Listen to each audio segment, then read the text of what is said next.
Welcome to Conduit Conversations. We're here to bridge the gap and give you a look inside the minds of those who are changing our communities for the better. So, with us here today, we have Councilmember Feroleto. Thank you for taking the time out of your day to have this interview and to talk to us about all of the cool things that you have going on in the city. Yeah, thank you very much for having me. I'm excited to do this. And so, if you look up Councilmember Feroleto on the City of Buffalo website, you'll see he's a council member for the Delaware District, and that includes parts of Elmwood and Hurdle, two of the city's most desirable areas. He's the chairman of the Claims Committee. He's part of Finance, Legislation, and Transportation Committees. He's an alumni of Canisius College, and he holds a JD from the UB School of Law. He also was a legal aide to two former council members and deputy chief of staff to a New York State senator. And that resume is impressive enough, but he's also someone who cares about the community and the city of Buffalo, and he doesn't give in to criticism. Instead, he does what's right for the community and the Buffalo region as a whole. He's a problem solver, and he's invested in working together with the community, businesses, and the government to come up with new creative solutions to problems that are going on in the urban area. And because of the things that he's doing, we wanted to bring him onto the show. And so he's been part of way too many things for me to list in the city to even name a fraction of them. But some of the things that he has been doing or that he's partaken in include an indoor athletic facility that's being built at Shoshone Park. He has the Hurdle Alleys Street Art Festival that he started, an Earth Day cleanup where he worked with the Schatzle Group to make that a reality. He sponsors the BPO concert at North Park Academy. The list goes on. And one of the things that he is really invested in with his time are art installations throughout his district and the city, and he sponsors those. He's an advocate for local businesses, local economic development through small business, and because of that, his district has been rejuvenated, so much so that the Hurdle portion, North Buffalo, was listed as an economic engine of opportunity, the number 10 neighborhood in the country on this list. So we're just going to start off with our first portion of the podcast. Objects in mirror are closer than they appear. So everyone thinks and functions differently based on their life experiences, their education, and not everyone understands where others are coming from when they do and say things. And so transparency is when what you think, say, and do are aligned. And I think that Councilmember Feroleto is a great example of that. And so the first question in this portion of the show is, who actually are you? I mean, I just listed off a bunch of things that you've done, but what's your backstory? Oh, thank you. I appreciate all the kind things that you have said, and getting into my education. It started out. I started out at St. Rose of Lima Grade School, which was a neighborhood Catholic school where it was pretty cool because everyone that went there lived in the same neighborhood. So we'd go to school. After school, we'd all play football, basketball, and it really gave you a sense of community and pride because you went to school with the same people that you were hanging out with after school, and everyone lived within a few blocks, which was really awesome, and it gave you a sense of community. And growing up in North Buffalo, there's always a sense of pride and community. So that was over 20 years ago. And then went on to St. Joe's High School, Canisius College, and then after college, I worked for two different Buffalo Common Council members. When I was in college, I worked in a couple Buffalo restaurants as well. Worked at Oliver's and the Buffalo Chop House. And when I was in, I think it was 4 or 5 years after I graduated from college, I was working for a state senator. I decided that I wanted to go to law school, and I did a lot of constituent advocacy when I was working in the state senate, and before that when I was working for different council members.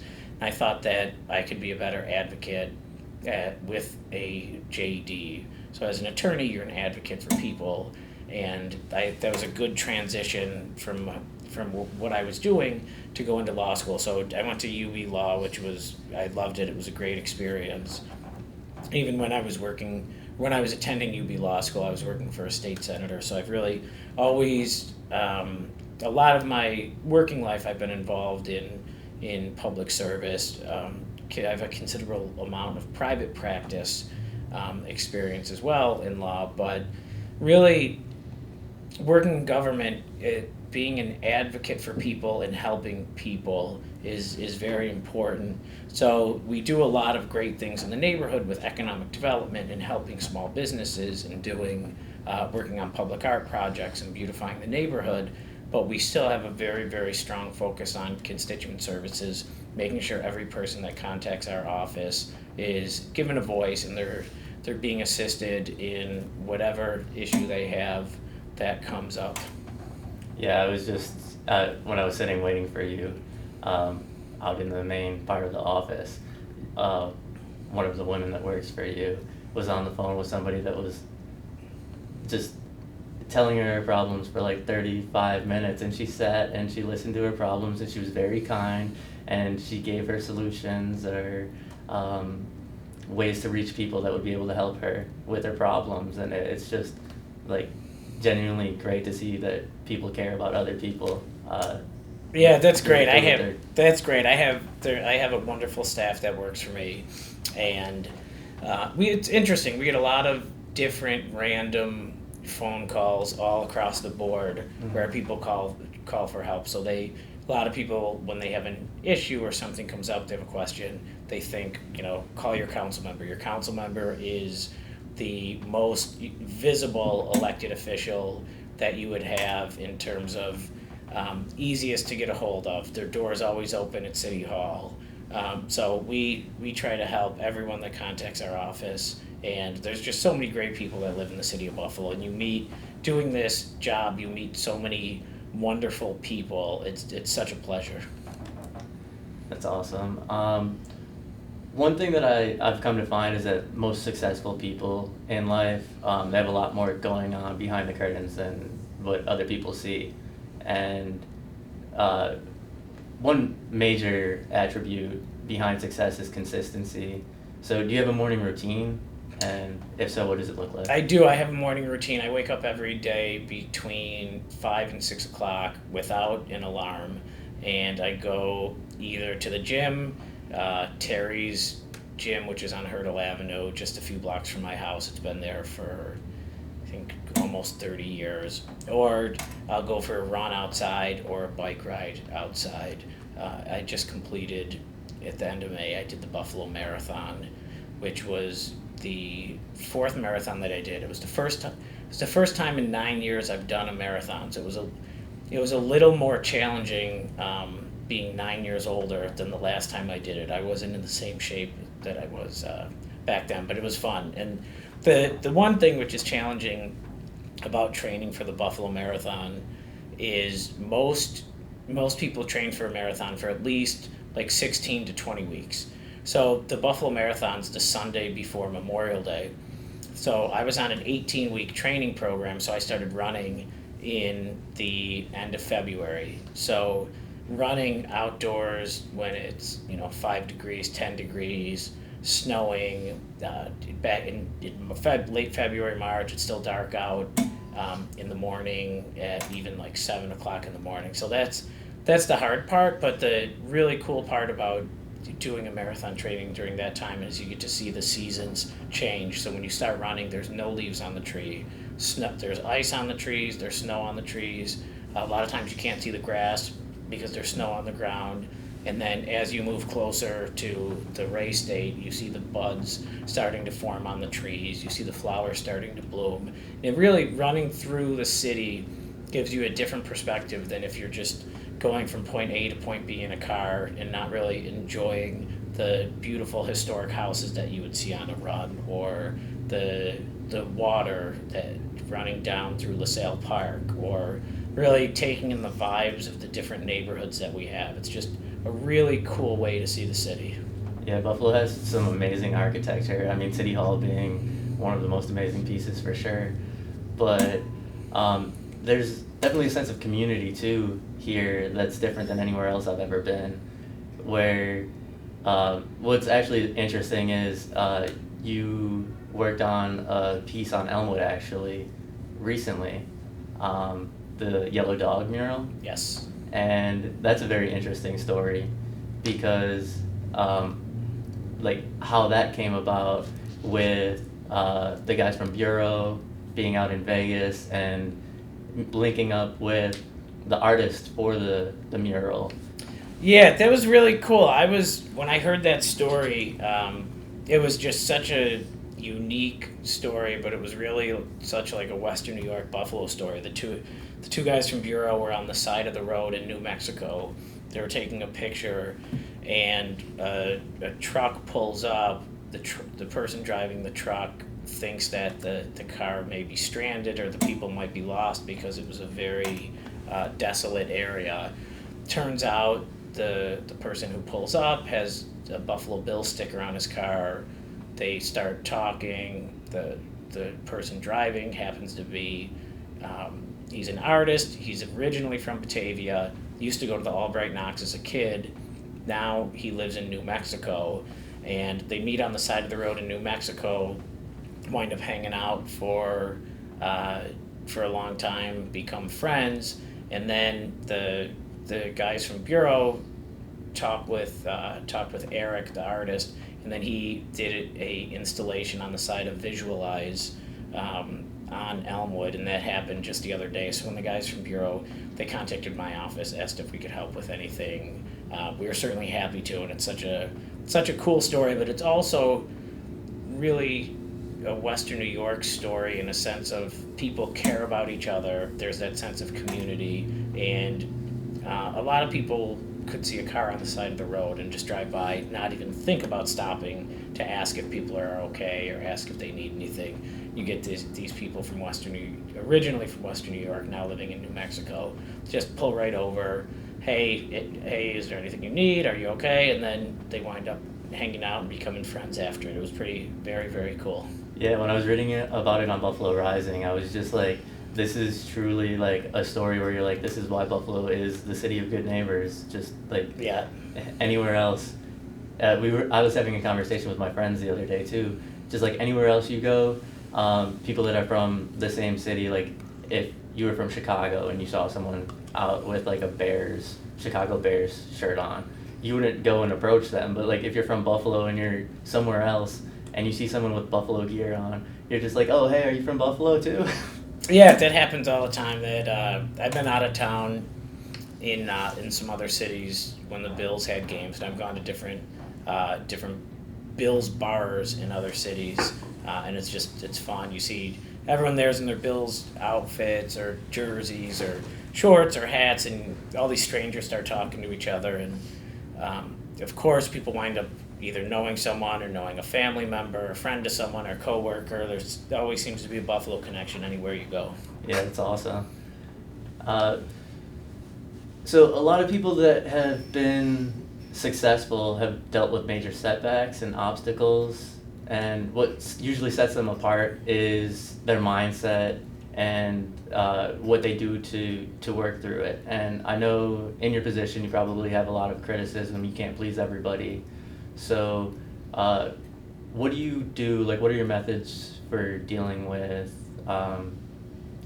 people who either criticize you or speak negatively about things that you're doing? Like how do you deal with that? So I think that I have a very good way of accepting people for who they are and knowing that there's all different types of people, whether they have different educational backgrounds or they have different preferences in architecture or they were raised differently or different anything. So just understanding people are a lot of people have different opinions, and a lot of things that people could be upset about or be critical about are things that are not right or wrong. Where there's definitely not a right or wrong answer. Like, for example, some people may criticize the type of architecture on a building, and architecture that's very subjective, and there's not a right or wrong answer. And just because I may like something and the other person doesn't mean they're wrong. It just means that we don't agree on something. And I think just knowing that, and I tend to have more pragmatic approaches when it comes to things. There's a lot of people that they're very passionate in how they believe, but I certainly respect their opinions and just appreciate their opinions, but you move on and you don't let anything deter you. That's awesome. That's definitely one good way to deal with things. What do you think has been the biggest obstacle that you've dealt with, either in your job or in life, and how did you work through it?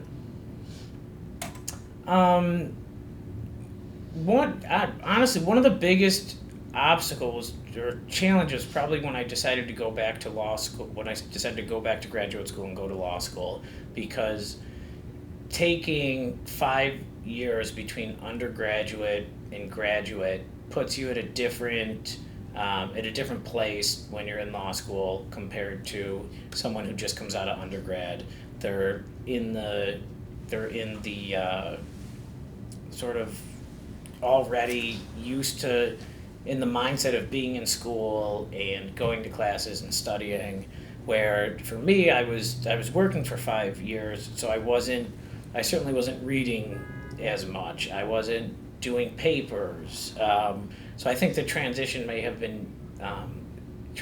be easier for someone that's just continuing their education. So it was a little challenging, and that was definitely a big change. I went from I was closing the library like on a regular basis. I'd spend my weekends in the library, which was certainly different than what I was doing before. And the first year of law school I found it extremely challenging, but especially because, as you know, in law school, it's completely different from undergraduate. Yeah, definitely. The classes when you're an undergraduate, you have quizzes or you have tests or different papers, and that's much different when you're in law school. At least my first semester, we had no midterms. It was just a final exam. So up until the final exam, you have no idea how you're doing in the class, and that was a little challenging for me because you could be almost done with your first semester of law school and have no grades and have no idea how you're doing in it, which is different than anything else that I experienced before. Yeah, I agree, and you're giving me PTSD because I took 2 years off between undergrad and law school, and when I got back into it, I had no idea what I was doing. Like, I got my grades for first semester, and I'm like, oh, thought I was doing better than that. Yeah. It's just such a different experience. Definitely difficult to deal with. Yeah, for sure.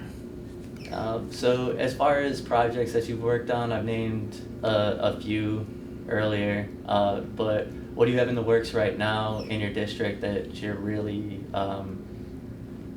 like investing yourself in and doing, like, what exactly do you have in the works right now? So I know you briefly talked about public art. So the public art is very important to me and the district. And there's some cool public art going up on Elmwood, but also what we've done with others and collaborated to do on Hurdle is just incredible. So a couple years ago, I was in Miami, and in Miami there's a part of the city that's called Wynwood, and in Wynwood they have a lot of buildings that have different murals on them. Yeah. And that started in 2008 during the recession. From what I read on it, there were a lot of vacant buildings in Wynwood, and the owner of these buildings wanted to attract tenants to them. So he commissioned artists to come and do murals, and it really took off. They get so many different visitors. You see them on social media all the time, and it's really been a boom for that area, and it's become a real popular area. People go take pictures next to the murals all the time. They go to support a lot of the businesses that are near there, and it's really been a huge draw to the area. So I spoke with Yanni Seren, who is the director of the Albright Knox, and I spoke with Aaron Ott. He's the public art curator of the Albright Knox, and we talked about collaborating on Hurdle Avenue and doing several public art projects. And when you have density in murals and public art, that really attracts people to the area because people will make a trip out of it. So if you have 5 murals within half a mile or a mile, you may get people from out of town or the suburbs or different parts of the city, and they'll make an event out of it. They'll go check out the 5 murals, grab lunch, grab dinner, do things like that. So the key was really to have the public art all close to each other. And so the first piece that we collaborated with was on Joe's Deli on the corner of Colvin and Hurdle, and the artist came in and did it, and like literally within a week of it being finished, we had business owners and building owners contacting us and saying they wanted a mural. How could they be a part of it? They wanna be a part of getting more murals on Hurdle. And in 2 years, there have been 6 murals installed on Hurdle Avenue. And we also worked with the Hurdle Business Association and the business and building owners that are on Hurdle Avenue that are adjacent to the Hurdle Alley. So the Hurdle Alley is 3 blocks, and most people don't even know that it exists. It's it's behind some of the businesses and buildings that are on Hurdle. So we wanted to beautify that, so we worked with a local artist, Vinny Alejandro, and he lined up 20 different artists. So over one weekend, we transformed the entire Hurdle Alley there's 20 different pieces of art there, which was just incredible. And talking to the business owners, they've all seen an increase in foot traffic, and when people are walking down the street, they pop into the businesses. It's great for everyone.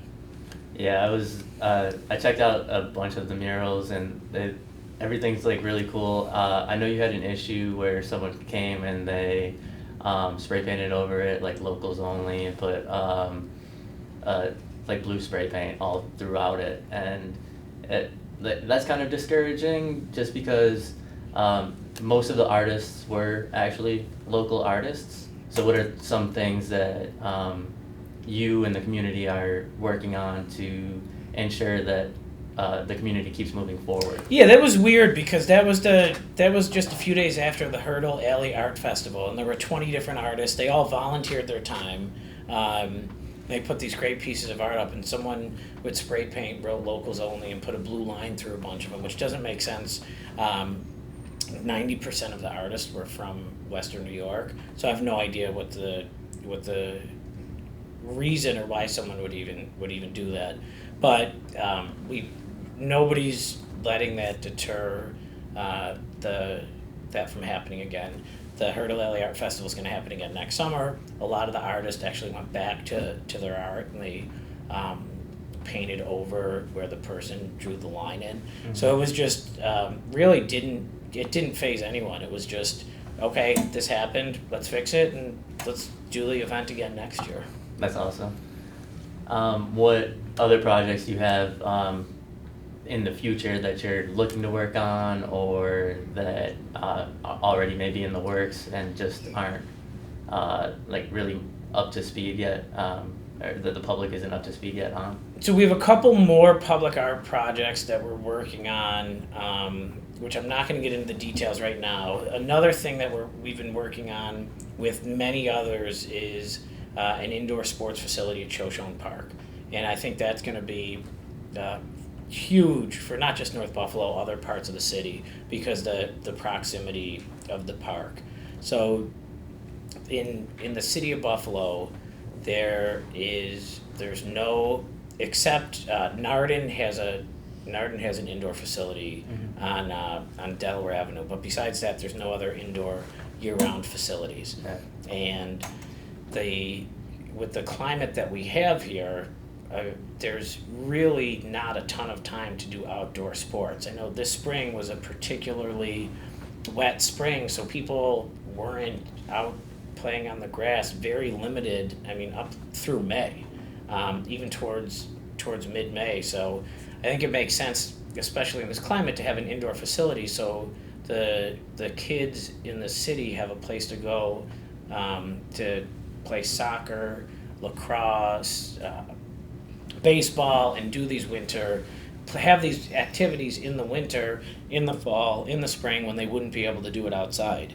And it's definitely a need, and I'm happy we're moving in that direction, and we're going to make that happen. And you just recently secured $1 million in funding for that, and it's a $4 million project, right? Yeah, so the project is going to be somewhere around $4 million. It's still there's still not a final number yet, but there have been so many people that have been helpful with that. Senator Chris Jacobs was able to commit $1 million from the state. The city of Buffalo has committed $1.5 million to it. The county legislature committed $150,000 to it. So we're over $2.5 million right now, and we're expecting and hoping to get some more funding for that soon. That's awesome. What advice would you give to other areas of the city to maybe help them spark a rejuvenation of the level of the North Buffalo region?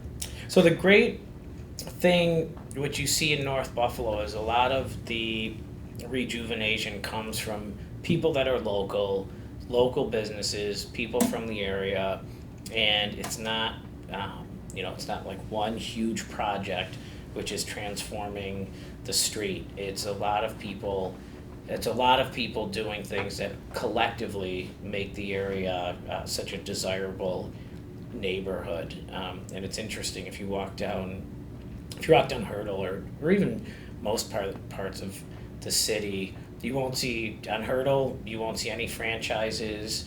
It's all local businesses, and I think that compared to other cities, Buffalo really is a local town where people they like supporting local. When you go to, it's interesting sometimes you're in other cities and it seems like every place you pass by is a franchise or something. Yeah. And it's just like franchises, nothing against certain franchises, but like generally they don't do well in Buffalo because people like their own different things here. So it's really, local business is really the lifeblood of the community, and it's just really important to be supporting our local businesses. Yeah, and it seems that you do a lot of work with bringing local businesses and the community in to work with the government and to find ways to make the community more successful. And so, like with the cleanup project where you worked with the Schetzel group, just projects where the community and these small businesses want to give back to the community. And it seems that in other areas of the country there isn't like such a sense of togetherness as in Buffalo, and so it's like really great to see just companies that the people of Buffalo have built up giving back. Yeah, it's great. Mike Schatzel from the Schatzel group, he called me. There were a few times where he was dropping his kids off to school at St. Mark's, and the garbage trucks happened to be picking up the garbage near St. Mark's at the same time as the drop-off time. So he called me a few times around 7:45 in the morning and said, "Hey, can you talk to the city, to the sanitation department, see if they could do the pickups maybe like a half an hour later, so it's not interfering with the school drop-off time." So there are a few Thursdays, like I said, he called me around like 7:45, and then one Thursday it was in think it was March, I get a call from him in the morning, and I'm expecting him to call about that, and he says, "Don't worry, Joe, I'm not calling about I'm not calling about that."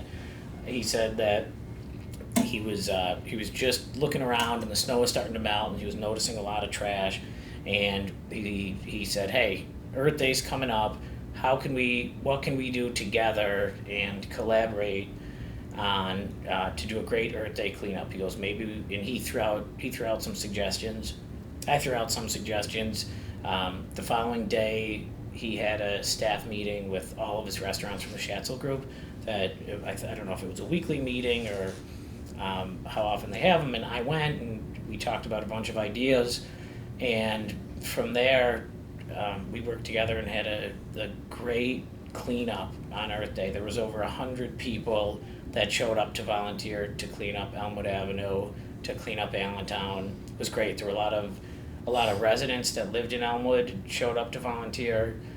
There was a lot of college students from Buff State that were there, and it was awesome too because he threw a great after party. Everyone who showed up and volunteered got a free beer, and he put out a ton of food just as a appreciation for all the volunteers, and it was just great to see the community come together to clean up the street, and it was definitely needed at the time because when you have snow down on the ground for months, the garbage just seems to sit there. But it looked great afterwards, and it's nice to have people and businesses that are local that want to give back and they want to help the community that also supports them.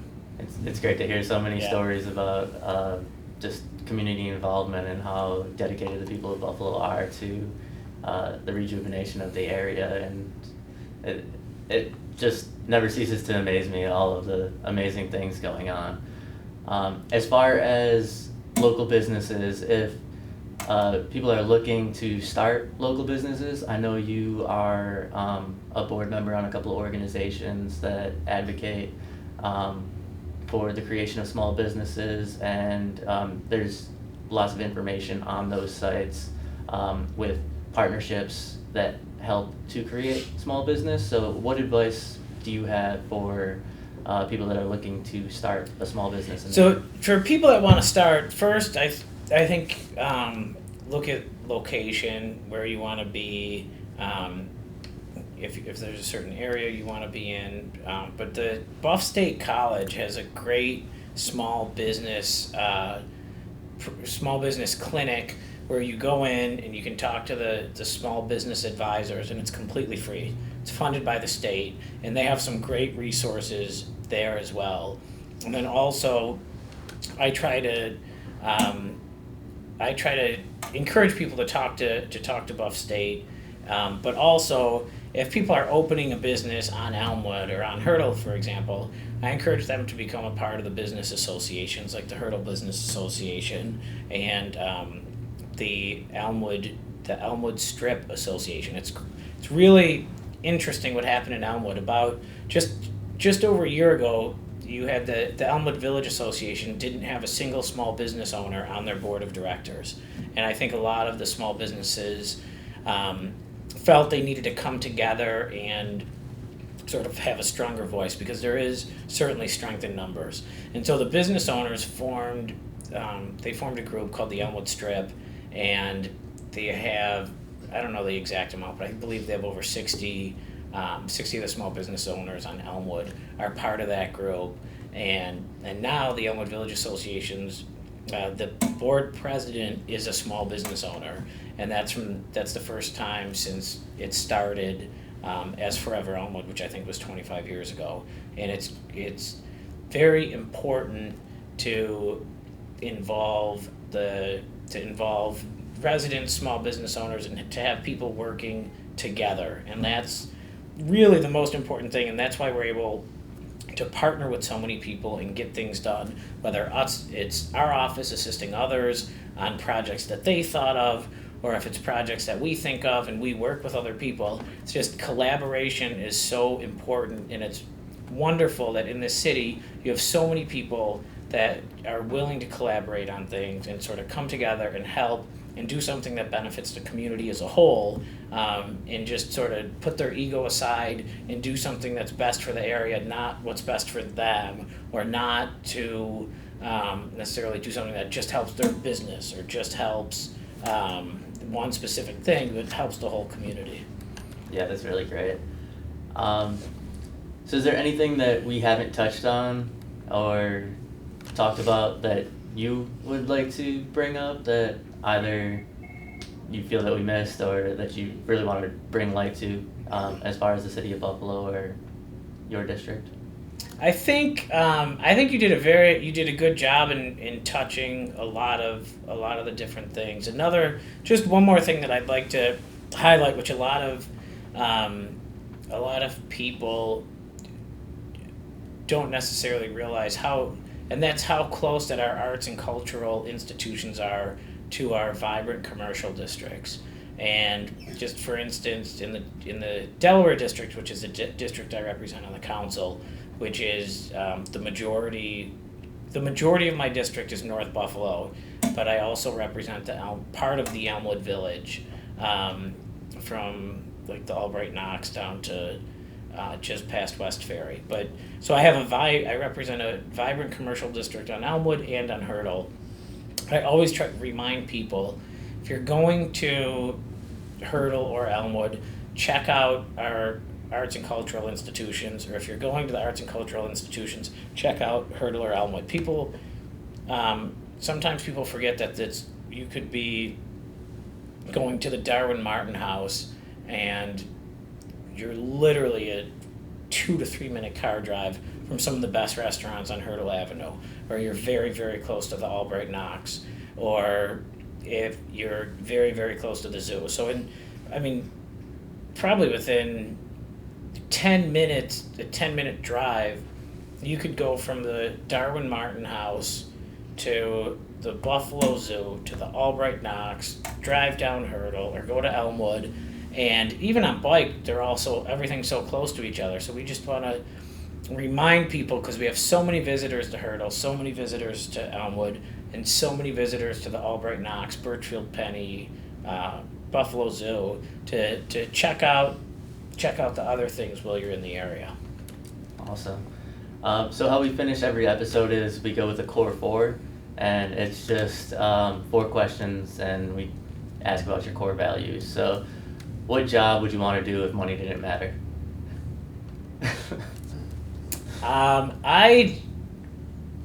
Let's see. I would like to be an artist if money didn't matter, and I am not a good artist, but I think that would be awesome, and I would be able to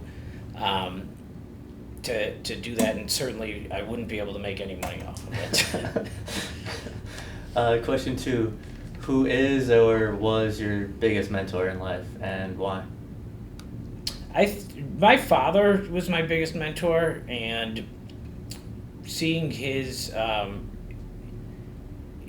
work ethic, and my mother. I want to have 2. So both of them have just an outstanding work ethic and have done so much and have accomplished what they have through hard work. My dad was the first person in his immediate family to graduate from college.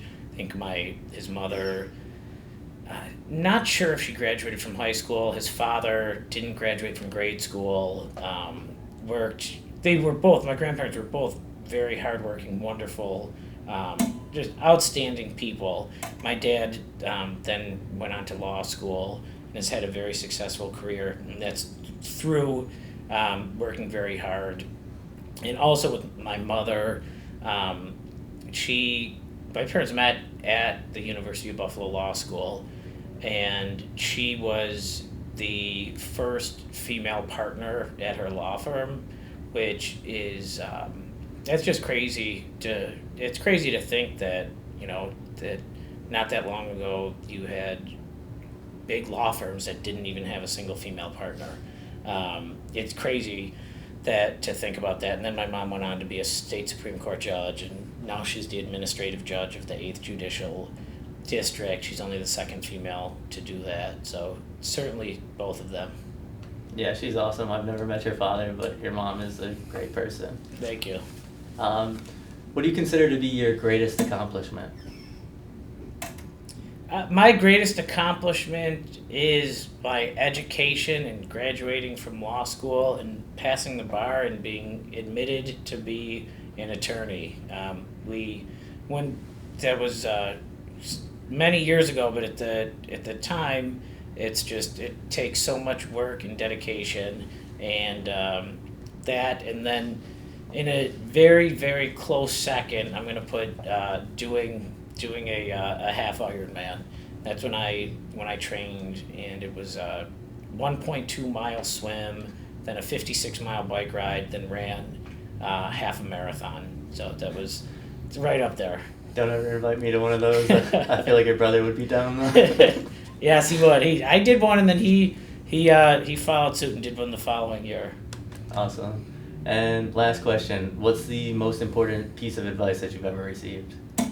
That when you fall down, you have to get back up. I had a professor in undergrad, and he asked the class. He said, "What is the one great characteristic that all leaders have?" And everyone raised their hands and came up with a bunch of different answers. And he said, "No, that's not it. It's when they face adversity, when they have a setback, they get back up and they move forward." And then he gave so many examples of how so many people and so many leaders that have accomplished wonderful things in their life, whether it was people that came up with inventions or people that moved to like a high public office, or people that did in sports, anyone in the top of their industry or top of their sport or top of their field all had setbacks, but they were able to get back up and move forward. And I think that's always stuck with me. That's a great piece of advice. So on that note, I think we're definitely going to wrap it up and leave the listeners with that wisdom. So thank you very much for your time and for being on the show. We greatly appreciate it. Thank you very much for having me. Of course. And until next time, follow your passion and keep working towards your goals and dreams.